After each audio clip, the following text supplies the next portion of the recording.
Hello!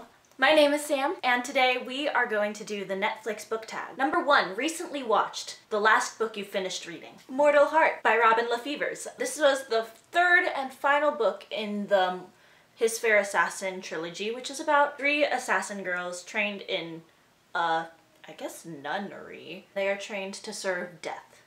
And so this is the last girl and her mission. Top picks. A book or books that have been recommended to you based on a book you have previously read. This is technically based off an author that I read a lot, but Afterworlds by Scott Westerfeld. It's been recommended to me. I'm about this much through, and I am going to reserve judgment until I finish it, but it is a very interesting premise where it switches off stories between a girl's journey in the publishing world and the book that she wrote. 3, recently added, The Last Book You Bought. Rebel of the Sands by Alwyn Hamilton. This was a Twitter contest that I won where we were supposed to do hashtag Rebel of the Blank, and I did hashtag Rebel of the Rebels, which was my school mascot.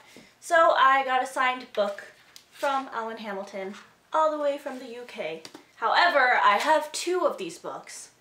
So if there is anyone out there named Sammy, please contact me so I can give you a book. Number 4, popular on Netflix. Books that everyone knows about. Okay, so 2 I've read and 2 that I have not read. My first choice is Anna and the French Kiss, but currently my cousin has it, so I have no book to show. So Anna and the French Kiss and Tiffy-O's, The Fault in Our Stars by John Green. Pretty much anyone who reads YA has heard of this book or read it. For 2 books I have not read, my first will be Outlanders, but my mom is currently obsessed with the TV show, so I know what's going on. And my second is A Court of Thorns and Roses, which I want to get on so badly as soon as I finish the Throne of Glass series, because I just can't juggle 2 books at once.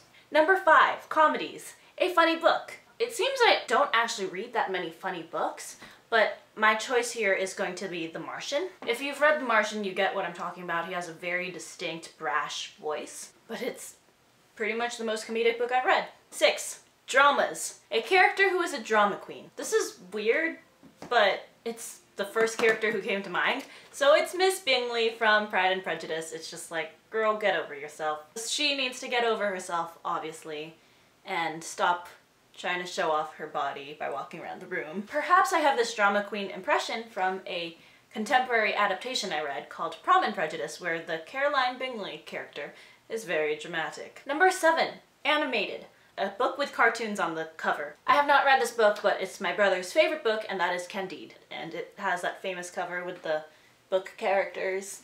8, Watch It Again. A book or book series that you want to reread. Legend by Marie Lu. I read this when I was in 8th grade, so it has been quite a while. Yeah, it's just such a good dystopia that I want to reread it. 9, Documentaries. A non-fiction book you'd recommend to everyone. I don't know if I own any non-fiction books. Actually, I own non-fiction books, I just don't really read them. So, I like food. So, my non-fiction recommendation, Where Chefs Eat. It's so fun to have a giant book of restaurants to eat at wherever you go. And it features some really great chefs who I love.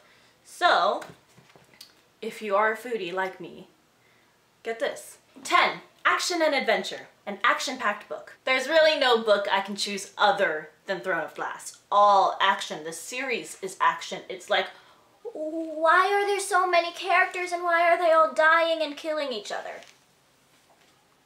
Action.